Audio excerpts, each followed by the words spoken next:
Halo, selamat datang kembali di pembahasan mendalam kita hari ini. Kali ini kita bakal bedah bab satu dari bukunya Tommy Baker, The One Percent Rule. Judul babnya Mitos-Mitos. Nah, misi kita nih ya buat ngebongkar beberapa keyakinan umum, mitos gitulah, soal sukses yang seringkali malah tanpa sadar menghambat kita. Oke, mari kita mulai. Ya ini penting banget sih, soalnya mitos-mitos ini tuh kayak jebakan yang nggak kelihatan gitu. Apalagi zaman sekarang ya, yang penuh sama highlight reel culture, budaya pamer sukses itu.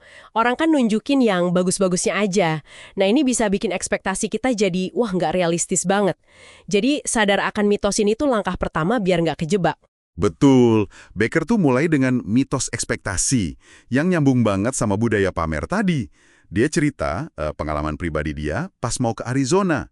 Bayangannya perjalanannya mulus kan, sekitar 5-6 jam lah. Tapi kenyataannya, wah dia lupa dompet, terus ban mobilnya ada masalah, akhirnya malah berjam-jam di bengkel. Jauh banget dari ekspektasi. Ini ngingetin banget sih sama kalau kita mulai proyek baru atau bisnis gitu. Ekspektasinya tinggi, mulus, taunya ada aja rintangannya.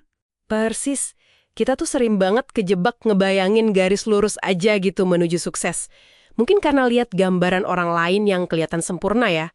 Akibatnya begitu ada rintangan pertama dan itu pasti ada. Rasanya kayak, wah gagal total. Jadi pengen nyerah aja.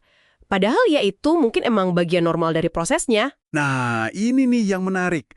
Kalau ekspektasi awal sering meleset, terus gimana kita bisa tahu kapan sih sebuah rintangan itu sinyal buat kita adaptasi atau pivot gitu?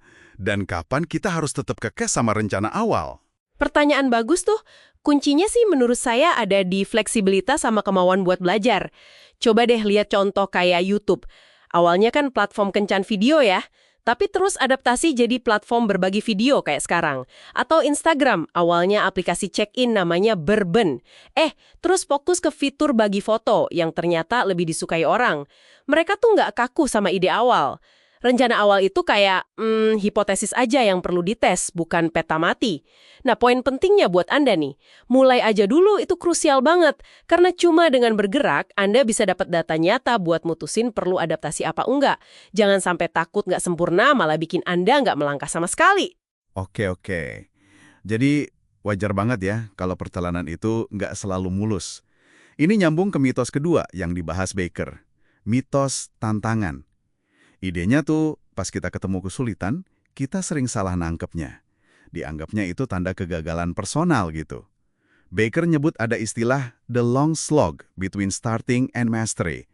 Perjalanan panjang, dan seringkali ngebosenin antara pas kita mulai sesuatu sampai benar-benar jago. Bener banget. Dan banyak orang tuh nyerah di tengah perjalanan panjang yang menjemukan itu kan.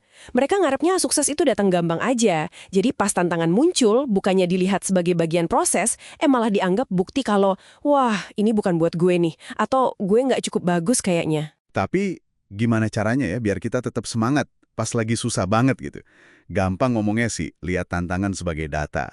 Tapi praktiknya pas lagi frustrasi gimana tuh? Review itu jadi relevan banget. Studi mereka nunjukin kalau motivator paling kuat itu sebenarnya bukan pencapaian gede yang jarang-jarang, tapi kemajuan kecil yang konsisten dalam pekerjaan yang kita anggap berarti. Otak kita tuh merasa puas gitu loh dari langkah-langkah kecil ke depan. Itu kayak ngasih sinyal kalau kita masih di jalur yang benar. Jadi tantangan itu bukan sinyal buat berhenti total, anggap aja kayak umpan balik. Nah, buat Anda nih, coba fokus buat bikin sedikit kemajuan tiap hari, sekecil apapun itu. Itu bensin terbaik buat terus jalan ngelewatin masa sulit. Oke, jadi kalau kita tarik kesimpulan dari bab satu ini ya, ada dua hal penting nih kayaknya. Pertama, anggap rencana awal itu hipotesis, bukan takdir. Sukses seringnya datang dari adaptasi sama kenyataan yang nggak terduga. Kedua, ubah cara kita mandang tantangan. Bukan sebagai tanda gagal, tapi ya sebagai data berharga aja. Bagian dari perjalanan panjang menuju penguasaan itu tadi. Betul. Nah, sebagai penutup nih, coba deh Anda luangkan waktu sebentar buat merenung.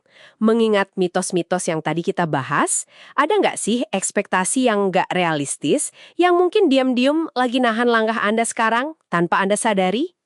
Dan gimana kalau tantangan berikutnya yang Anda hadapi, Anda coba lihat bukan sebagai tembok penghalang, tapi sebagai, informasi penting buat langkah kecil Anda selanjutnya? Coba direnungkan.